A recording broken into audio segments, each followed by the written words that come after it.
Assalamualaikum warahmatullahi wabarakatuh. Selamat pagi kepada ibu dan teman-teman semua. Salam Om Swastiastu, Namo Buddhaya, salam kebajikan dan salam sejahtera bagi kita semua. Pertama-tama, marilah kita panjatkan puji syukur kehadiran Allah Subhanahu wa taala yang telah memberikan kita kesempatan untuk dapat melaksanakan perkuliahan pada pagi hari ini. Selanjutnya, selawat berangkaikan mutiara salam kepada baginda Nabi besar Muhammad SAW dengan melafazkan Allahumma sholli ala Sayyidina Muhammad wa ala ali Sayyidina Muhammad. Kami mengucapkan terima kasih kepada Ibu dosen pengampu mata kuliah farmakologi dasar, yaitu Ibu Apoteker Mira Febrina, Master of Science, yang telah memberikan kami kesempatan untuk memaparkan hasil diskusi kami, yaitu terkait rute pemberian obat. Ada pepatah yang mengatakan tak kenal maka tak sayang. Tetapi bagi saya itu kurang tepat karena kata-kata sayang dan janji yang diucapkan oleh dia hanyalah angan-angan dan menyisakan harapan tanpa adanya kepastian. Perkenalkan, saya Rustul Lestari dengan NIM 2301234 sebagai moderator pada presentasi kali ini. Saya di sini bersama rekan-rekan saya, yaitu ada Alda Rahmanaila Rifa, Dian Freska Dwi Sandra, Hega Yunanto, Khairunisa, Nadila Aprilianti, Nur Anissa Juwita, dan Kaulan Sadida. Baik, langsung saja kita masuk ke materi yang pertama yang akan disampaikan oleh Alda Rahmanaila Rifa. Kepada Alda Rahmanaila Rifa dipersilahkan. Jenis-jenis rute pemberian obat. Yang pertama itu ada enteral. Enteral yaitu adalah rute pemberian obat yang nantinya akan melalui saluran cerna. Obat yang diberikan secara enteral memasuki sirkulasi darah melalui saluran gastrointestinal yang pemberian obatnya melalui rute enteral atau oral, nasogastrik, rektal. Dianggap sebagai pemberian yang paling alami, nyaman, dan aman. Oleh sebab itu, sebagian besar obat diberikan secara enteral. Nah, cara yang pertama itu ada sublingual. Sublingual yaitu obat dapat diberikan kepada pasien secara sublingual, yaitu dengan cara meletakkan obat di bawah lidah. Dengan cara ini, aksi kerja obat lebih cepat, yaitu setelah hancur di bawah lidah, maka obat segera mengalami absorpsi ke dalam pembuluh darah. Cara ini juga mudah dilakukan dan pasien tidak akan mengalami kesakitan. Selanjutnya yang ketiga itu adalah, ada bukal. Bukal adalah memberikan obat melalui mulut. Melalui mulut ini adalah cara pemberian obat yang paling umum, tetapi paling bervariasi dan memerlukan jalan yang paling rumit untuk mencapai jaringan, yaitu oral. Oral adalah memberikan suatu obat melalui mulut, adalah cara pemberian obat yang paling umum, tetapi paling bervariasi dan memerlukan jalan yang rumit. Untuk mencapai jaringan, salah satu pemakaian obat melalui mulut akan masuk ke dalam tubuh melalui saluran pencernaan. Rute oral bertujuan untuk terapi dan memberikan efek sistemik yang dikehendaki. Rute oral merupakan cara mengkonsumsi obat yang dinilai paling mudah dan menyenangkan, murah serta umumnya paling aman. Selanjutnya ada rektal. Rektal adalah obat yang cara pemberiannya melalui dubur atau anus. Maksudnya itu adalah mempercepat kerja obat serta bersifat lokal atau sistemik. Nah, yang terakhir itu ada nasogastrik. Nah, nasogastrik ini itu diberikan melalui selang nasogastrik atau gastrostomi langsung masuk ke lambung tanpa melewati mulut dan kerongkongan atau esofagus. Obat ini biasanya diberikan dalam bentuk cair karena tablet atau kapsul yang utuh dapat menyebabkan penyumbatan pada selang lambung. Dan juga kadang-kadang perawat menggerus tablet atau membuka isi kapsul pada pemberian melalui nasogastrik. Namun, perlu diingat bahwa hal tersebut dapat mempengaruhi pelepasan obat, juga kolaborasi dengan apoteker untuk menentukan tablet mana yang dapat dihancurkan atau kapsul mana yang dapat dibuka. Rute pemberian obat yang kedua adalah rute parental. Rute parental adalah pemberikan obat dengan menginjeksi ke dalam jaringan tubuh. Obat yang cara pemberiannya tanpa melalui mulut, tetapi langsung ke pembuluh darah. Misalnya sedia injeksi atau suntikan. Tujuannya adalah agar dapat langsung menuju sasaran. Rute parental biasanya digunakan untuk obat yang absorpsinya buruk dalam saluran cerna. Dan pemberian parental juga digunakan untuk pengobatan pasien yang tidak sadar dan dalam keadaan yang memerlukan kerja obat cepat. Contoh, obat yang memiliki rute parental yang pertama adalah intravena. Suntikan intravena adalah cara pemberian obat parental yang sering dilakukan. Untuk obat yang tidak diabsorpsi secara oral, sering tidak ada pilihan. Obat langsung dimasukkan ke pembuluh darah sehingga kadar obat di dalam darah diperoleh dengan cepat, tepat, dan dapat disesuaikan langsung dengan respon penderita. Yang kedua adalah intraarteri. Intraarteri adalah injeksi obat yang dilakukan langsung pada pembuluh nadi. Injeksi ke pembuluh nadi ada kalanya dilakukan untuk membagi suatu organ, misalnya hati.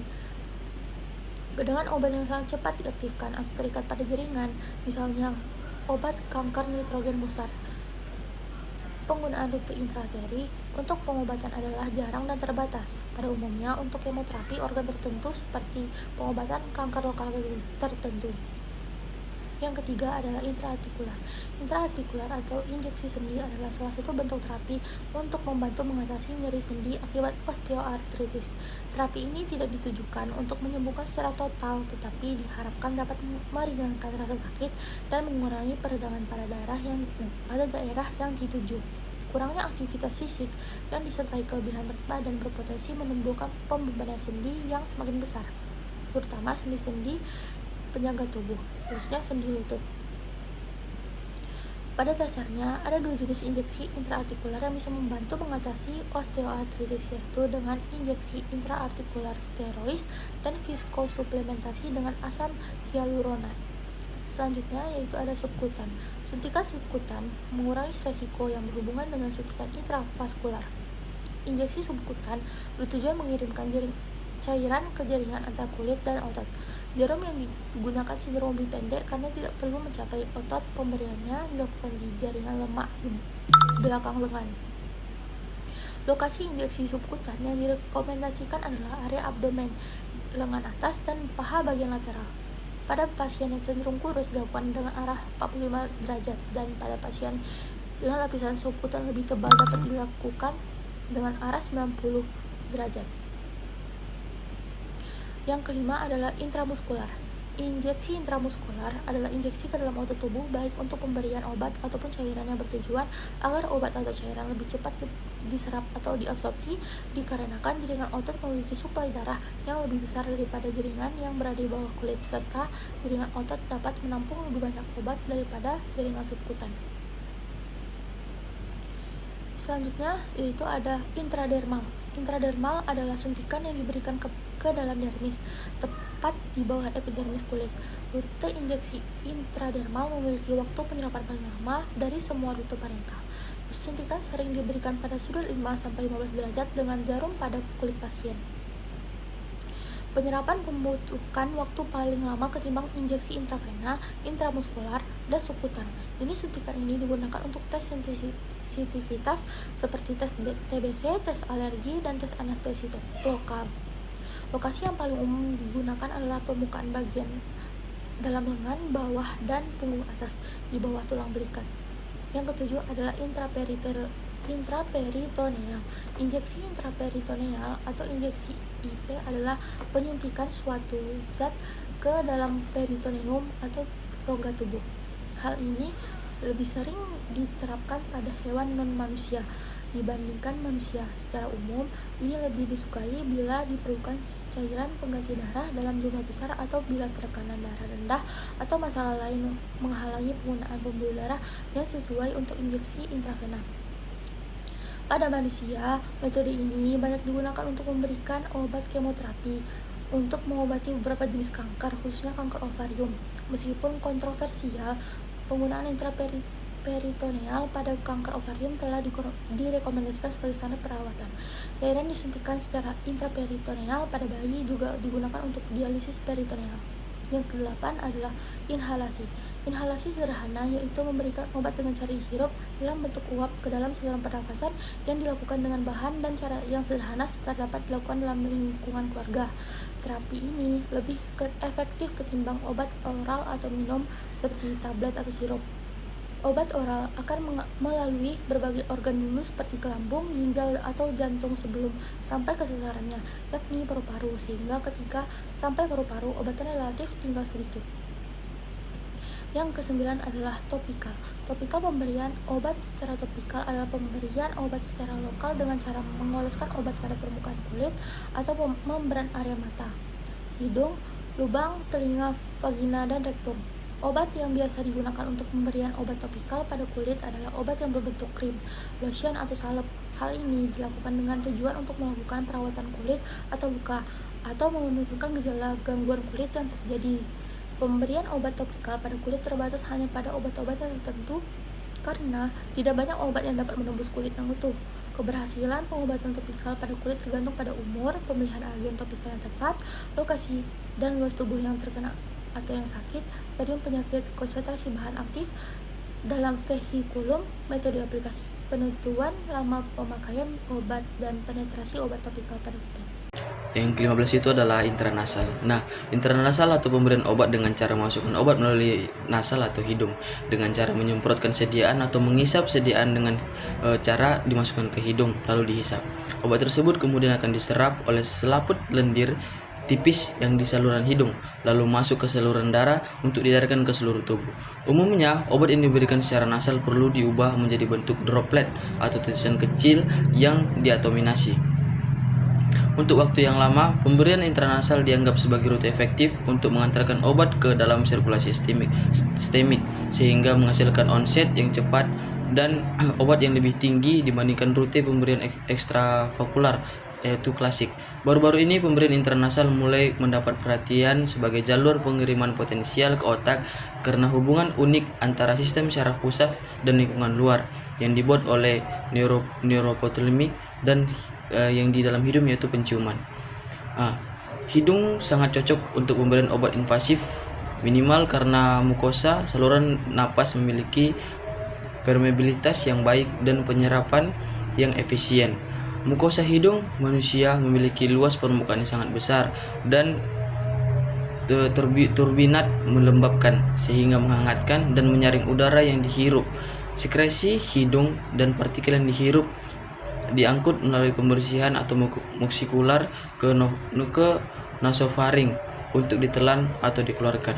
Yang penting, mukosa hidung memberikan fungsi kekebalan yang sangat relevan karena banyak patogen yang dihirup disaring di sini dan diangkut ke jaringan limfoid terkait hidung. Oleh karena itu, vaksinasi intranasal menjadi semakin menarik sebagai vaksinasi tanpa jarum suntik. Nah, yang ke-11 itu adalah oftalmik atau obat mata. Pemberian obat melalui mata atau oftalmik adalah pemberian obat ke dalam mata berupa cairan atau salep. Tujuannya untuk mengobati gangguan pada mata dan untuk mengobati pupil mata dan pemeriksaan struktur internal mata, yaitu melemahkan otot lensa pada mata, pada pengukuran refleksi mata, dan pencegahan kekeringan mata. Dalam pengobatan berbagai penyakit dan kondisi pada mata, ada beberapa bentuk sediaan obat mata, yang dimana masing-masing obat mata tersebut memiliki mekanisme kerja tertentu. Salah satunya adalah bentuk sediaannya adalah obat tetes mata, yang kita ketahui banyak itu adalah obat tetes mata. Yang ke-12 itu adalah otik. Pemberian obat melalui otik ini adalah pemberian obat melalui telinga atau ke dalam lubang telinga. Biasanya ini dilakukan untuk menangani infeksi atau radang pada saluran telinga. Obat ini berbentuk obat tetes telinga yang mengandung saluran atau suspensi khusus. Sebelum menggunakan obat tetes telinga, pasien perlu untuk membersihkan telinga menyeluruh dengan kain lembab dan mengeringkan telinga setelah obat-obatan cairan yang masuk ke dalam telinga untuk efek lokal yang disebabkan oleh obat tersebut adalah antibiotik, analgesik, dan pelembutan kotoran telinga, dan cairan irigasi untuk menghilangkan benda asing atau penumpukan kotoran. Obat-obatan dan cairan yang masuk dalam saluran telinga luar itu dan membran timpani membentuk penghalang tipis ke telinga tengah ke dalam. Namun jika pemberian timpani pecah, pemberian obat tetes telinga umumnya dikontraindikasi kecuali digunakan teknik steril dan tanpa sentuh. Namun jika pasien mempunyai lubang bedah pada membran timpani, yaitu tabung timpani stomi, telah dipasang. Obat tetes telinga dapat diresepkan, tetapi harus berhati-hati agar tidak memasukkan kotoran ke udara tengah atau dalam. Nah, untuk yang ke-13 itu adalah masuknya obat melalui vagina. Nah, pemberian obat melalui vagina adalah cara pemberian obat yang melalui vagina dengan cara yang tidak jauh dengan pemberian obat secara rektal, dan biasanya diberikan pada pasien-pasien yang hamil dan mengalami pecah ketuban, dan diberikan agar merangsang kontraksi. Nah, pemberian obat secara vaginal dapat dilakukan untuk menangani pasien wanita yang baru menopause yang mengeluhkan kondisi tertentu seperti vagina kering, nyeri, dan kemerahan. Melalui cara ini, obat akan diserap secara perlahan melalui dinding vagina. Obat yang diberikan secara vaginal biasanya berbentuk tablet, krim, gel, dan salep, dan pesari, yaitu biasanya perangkat lembut yang dapat dilepaskan dan dimasukkan ke dalam vagina. Yang ke-14 itu adalah uretera. Uretera merupakan saluran yang mengalir dari urin mengalirkan urin dari kandung kemih keluar tubuh. Rute pemberian uretera dalam pemberian obat dengan cara memasukkan ke dalam uretera, yaitu saluran menghubungkan ke kandung kemih untuk mengeluarkan urin dari tubuh. Dalam upaya menghindari suntikan, beberapa pasien menggunakan subsotria atau intrauretera untuk mengobati impotensi atau misalnya alprostadil. Nah, namun penggunaan telah berkurang sejak perkembangan obat impotensial atau oral, misalnya sildenafil, tadalafil, dan yang lain-lain. Nah, kerugian dari rute ini termasuk iritasi lokal dan rendahnya penerimaan pasien. Yang ke-15 itu adalah interektial. Atau interektial ini biasanya cara yang ditunjukkan untuk penyakit pada otak, tulang belakang, dan otak dan tulang belakang. Nah, obat disuntikkan melalui jarum yang dimasukkan ke dalam celah antara dua tulang bagian punggung. Rute pemberian obat melalui injeksi ke kanal tulang belakang dan atau ke ruang subskronit sehingga mencapai cairan cerebrospinal atau CSF, dan berguna dalam anestesi spinal, komoterapi, atau aplikasi manajemen nyeri. Rute yang melawan infeksi tertentu, terutama pasca bedah syaraf. Obat ini harus diberikan oleh sawar ke darah ke otak. Nah, yang ke-16 itu adalah epidural. Suntikan epidural adalah suntikan yang ke dalam ruang sekitar sumsum tulang belakang, juga dikenal sebagai ruang epidural, untuk meredakan nyeri atau peradangan sementara atau peradangan yang berkepanjangan. Ruang epidural adalah bagian terluar dari kanal tulang, yaitu obat yang bisa diberikan adalah obat antiinflamasi. Biasanya diberikan melalui suntikan epidural. Suntikan yang dapat mengurangi rasa sakit dan bengkak di dalam dan sekitar akar syaraf tulang belakang, serta di sekitar syaraf yang rusak, yang pada waktunya dapat sembuh.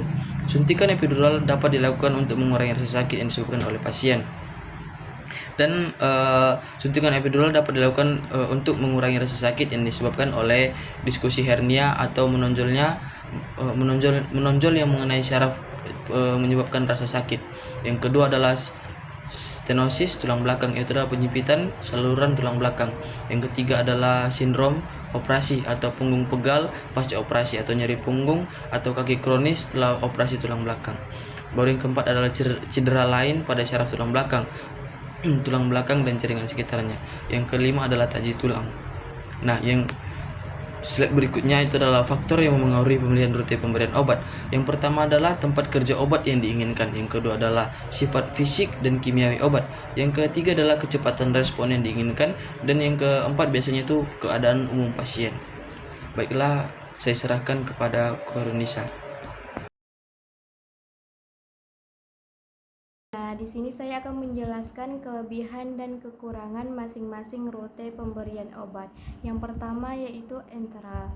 Enteral itu terdiri dari sublingual, bukal, oral, rektal, dan nasogastrik. Nah, kelebihan enteral yaitu paling murah, paling mudah, paling aman, dan tidak menimbulkan rasa sakit. Kerugiannya yaitu absorpsinya lambat, tidak dapat diberikan pada pasien yang tidak sadar atau tidak menelan. Nah, yang pertama yaitu ada sublingual.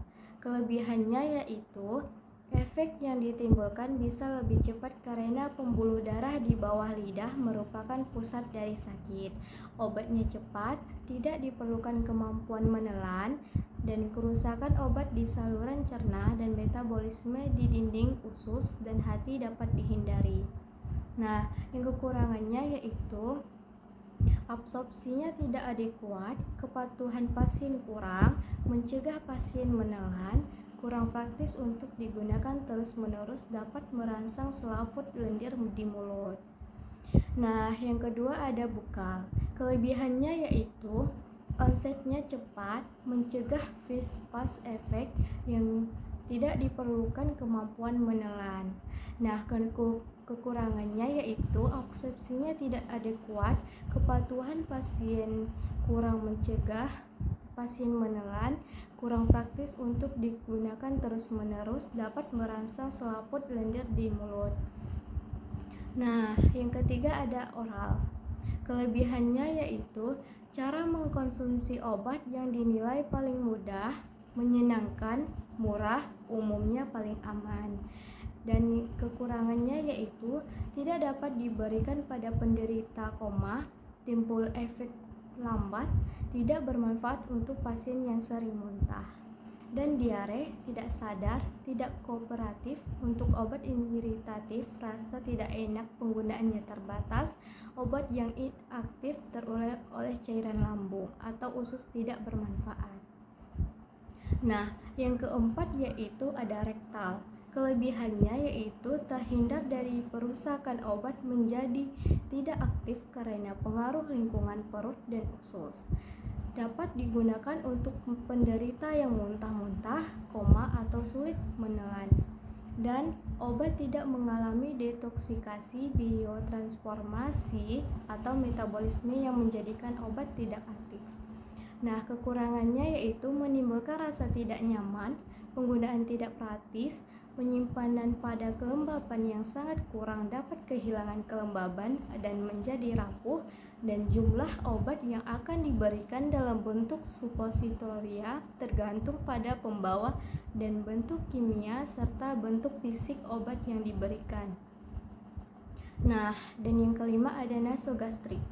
Kelebihannya yaitu pemberian makanan melalui selang jangka pendek atau untuk merawat beberapa bayi prematur, orang dalam kondisi koma, dan melindungi usus setelah operasi atau selama istirahat usus, dan untuk memudahkan ketika mengalami kesulitan menelan cairan atau makanan, ketika sedang dalam pemulihan dari prosedur pembedahan atau memiliki infeksi yang membatasi kemampuan mereka untuk makanan. Nah, kerugiannya yaitu alat ini berpotensi tersumbat, sobek, atau terlepas. Apabila terjadi, maka ini menyebabkan komplikasi tambahan. Yang kedua, menggunakan alat ini terlalu lama dapat mengakibatkan bisul atau infeksi. Nah, seterusnya apabila salah memasukkannya melalui tenggorokan dan masuk ke paru-paru, padahal harusnya masuk ke lambung. Akibatnya mengidap dapat mengalami. Baik, di sini saya akan melanjutkan penjelasan mengenai kelebihan dan kekurangan rute pemberian obat, yaitu yang B, parental. Memiliki kelebihan yang pertama yaitu bisa untuk pasien yang tidak sadar. Yang kedua, sering muntah dan tidak kooperatif. Yang ketiga, tidak dapat untuk obat yang dapat mengiritasi lambung. Nah, contoh obat tersebut yaitu aspirin, ibuprofen, dan lain sebagainya. Yang keempat, dapat menghindari kerusakan obat di saluran cerna dan hati, bekerja cepat, dan dosis ekonomis. Sedangkan kekurangannya yaitu yang pertama adalah kurang aman, karena jika sudah disuntikkan ke dalam tubuh, tidak bisa dikeluarkan jika terjadi kesalahan. Yang kedua, tidak disukai pasien. Yang ketiga, berbahaya atau suntikan infeksi. Nah, di sini yang pertama contoh obat dari parental yaitu intravena atau biasa disingkat dengan IV, memiliki kelebihan. Yang pertama yaitu cepat mencapai konsentrasi. Yang kedua, dosis tepat. Yang ketiga, mudah menitrasi dosis. Memiliki kekurangan yaitu yang pertama, obat yang sudah diberikan tidak bisa ditarik, sehingga efek toksik lebih mudah terjadi. Yang kedua yaitu jika penderitanya alergi terhadap obat, reaksi alergi akan lebih cepat terjadi. Yang kedua ada intraarteri atau IA. Kelebihannya yaitu pertama, efek terapi yang ditimbulkan lebih cepat. Yang kedua, waktu pemberian lebih cepat. Yang ketiga, praktis dalam pemakaiannya. Yang keempat, khusus untuk kemoterapi. Memiliki kekurangan, yang pertama yaitu membutuhkan tenaga ahli atau khusus. Yang kedua, resiko terjadi sepsis and infeksi pasien EICT. Yang ketiga, obatnya mahal. Rute yang ketiga yaitu adalah intraartikular. Memiliki kelebihan yang pertama yaitu membantu mengatasi nyeri sendi akibat osteoartritis. Yang kedua, hal ini memungkinkan untuk memberikan obat di dekat lokasi tindakan yang harus ditindaklanjuti. Memiliki kekurangan yaitu yang pertama, nyeri dirasakan oleh pasien selama injeksi. Yang kedua, reaksi di tempat injeksi. Yang ketiga, perlu menghubungi personel khusus di fasilitas khusus untuk melakukan injeksi atau untuk mengisi infuser. Yang keempat, ada subkutan atau biasa disingkat dengan SK. Memiliki kelebihan yang pertama yaitu absorpsi cepat obat larut dalam air. Yang kedua, mencegah kerusakan pada sekitar saluran cerna. Memiliki kekurangan yaitu yang pertama dalam pemberian subkutan, yaitu rasa sakit dan kerusakan kulit. Yang kedua, tidak dapat dipakai jika volume obat besar.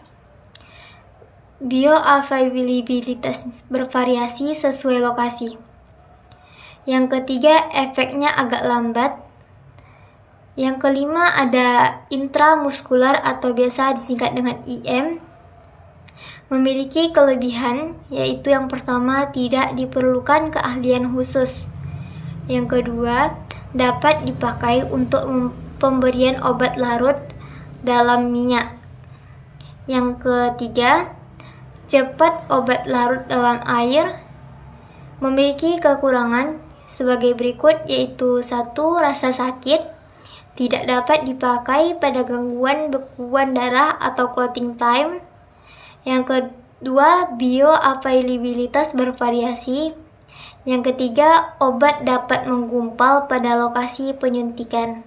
Adapun kelebihan dari metode pengobatan intradermal ini yaitu reaksi tubuh mudah divisualisasikan dan derajat reaksinya dapat dinilai. Namun ada kekurangannya yaitu yang pertama ada konsistensi volume dan suntikan yang buruk. Yang kedua ada sifat invasif dari suntikan jarum suntik. Dan ketiga ada potensi cedera tertusuk jarum suntik. Adapun kelebihan untuk metode pengobatan ini yaitu ada mudah untuk dikuasai dan cepat, cocok untuk perawatan kronis, dampak stres yang rendah pada hewan pengerat di laboratorium.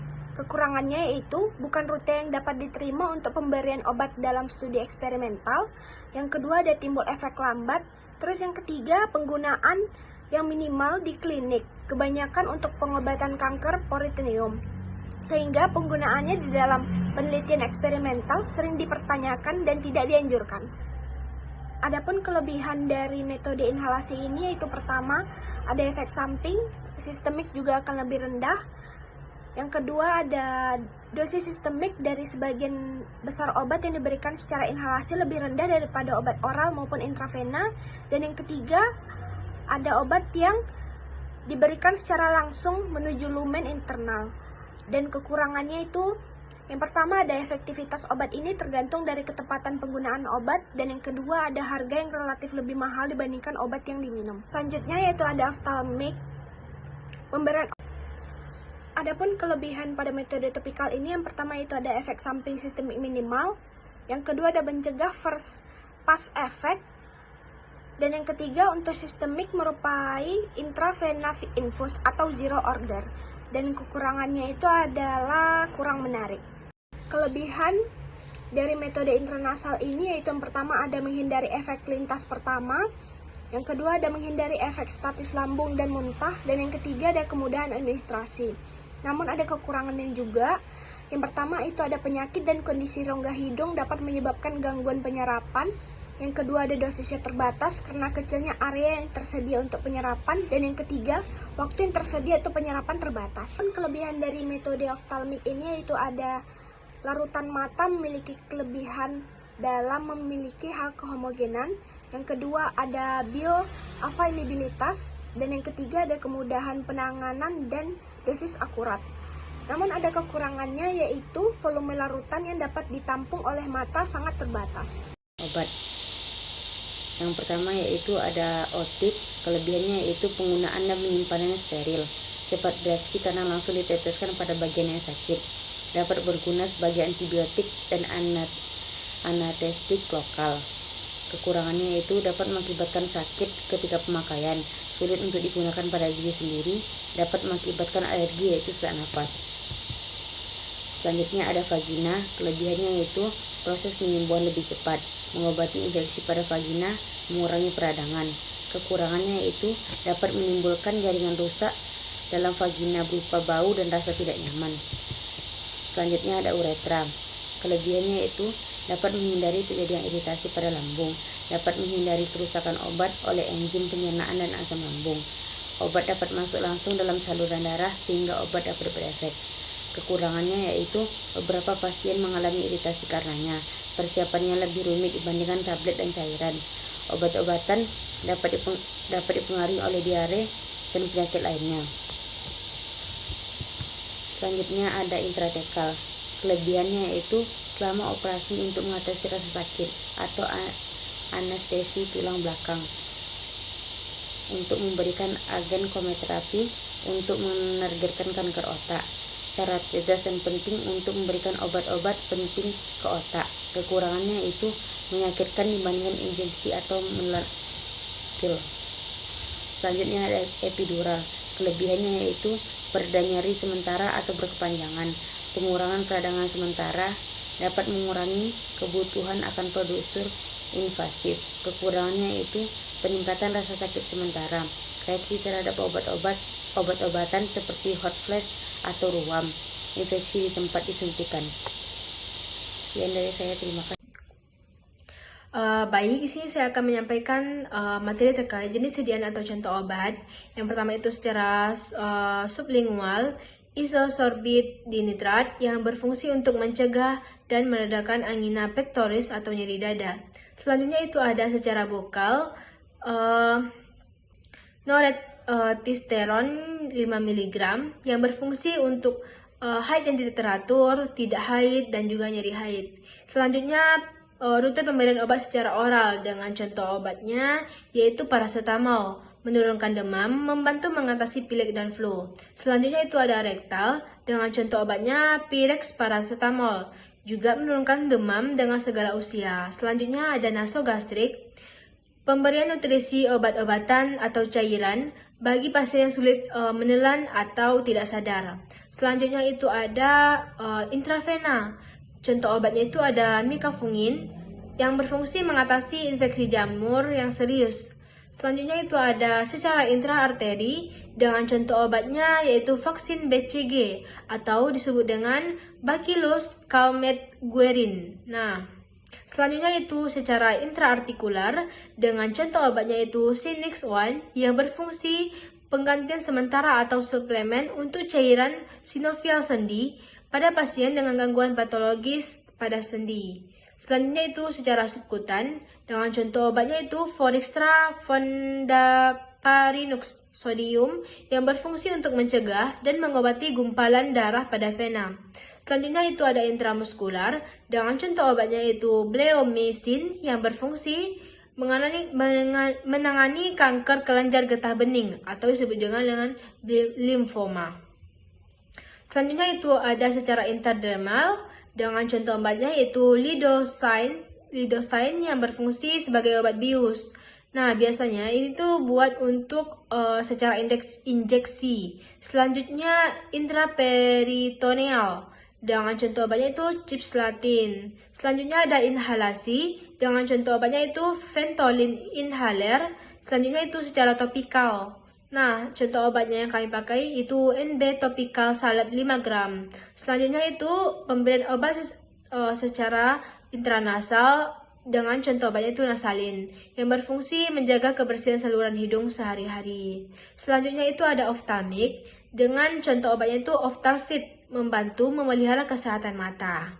Selanjutnya juga ada otik. Nah, otik ini dengan contoh obatnya itu Forotik, obat tetes telinga yang mengandung antibiotik ofloxacin. Nah, selanjutnya itu ada secara vagina. Multigin untuk mencegah dan membantu mengurangi bakterial vaginosis dan keluhan pada daerah kewanitaan seperti keputihan. Nah, buat yang keputihan ini baguslah memakai multigin. Selanjutnya itu ada uretra. Dengan contoh obatnya itu Cefspan Cefizim yang berfungsi mengatasi sejumlah infeksi akibat bakteri. Selanjutnya itu secara intratekal, biasanya itu penyuntikan pada bagian punggung kita, bagian punggung. Nah, biasanya itu dalam bentuk cairan dia yang berfungsi sebagai morfin untuk pengobatan nyeri kronis, kemoterapi untuk kanker otak atau metastasis tulang belakang. Selanjutnya secara epidural, dan ini yang terakhir nih, ada epidural dengan contoh obatnya itu ada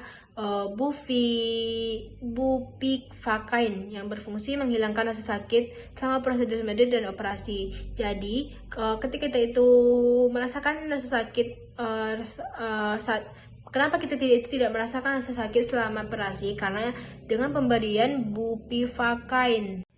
Baik, mohon maaf apabila terdapat kesalahan dalam penulisan apapun pengucapan kami. Lebih dan kurang kami mohon maaf. Terima kasih atas perhatiannya. Ada saya mendengar yaitu sampaikanlah walaupun hanya satu huruf. Semoga apapun yang kami sampaikan pada presentasi kali ini semoga bermanfaat bagi kita di masa depan nanti dan juga kita dapat menerapkannya. Mungkin itu saja yang dapat kami sampaikan. Wabillahi taufiq wa hidayah. Wassalamualaikum warahmatullahi wabarakatuh.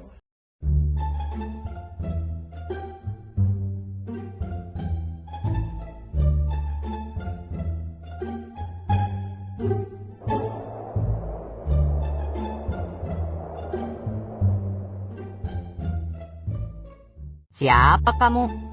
Aku antibiotik, Bang. Aku mau basmi bakteri penyebab infeksi di tubuh ini. Oh gitu.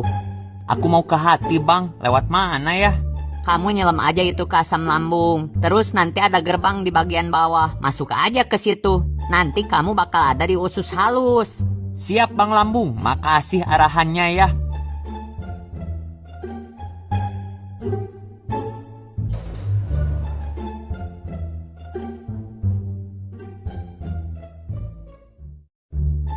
Halo Bang Usus.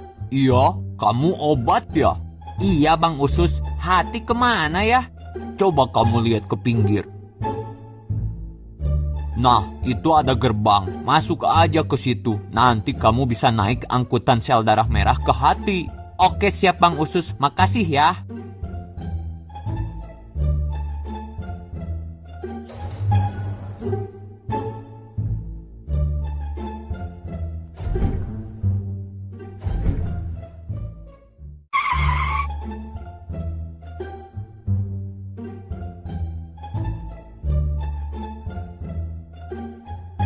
Halo Bang, kenalin, aku antibiotik. Tugas aku ngebasmi bakteri yang bikin infeksi di tubuh ini. Aku harus kemana lagi ya? Masuk gerbang ini. Nanti kamu bakal dibawa sel darah merah ke jantung. Dari sana kamu bakal disebarin ke seluruh tubuh. Oke Bang.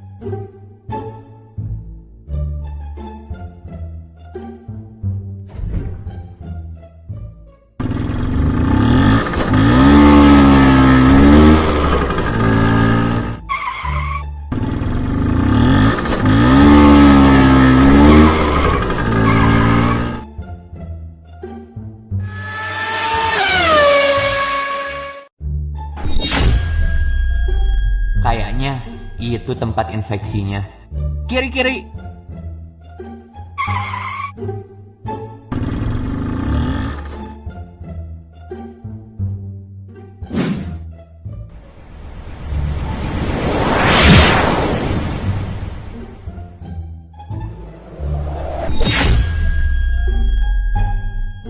Aku adalah antibiotik. Aku akan membantu sel darah putih membasmi kalian.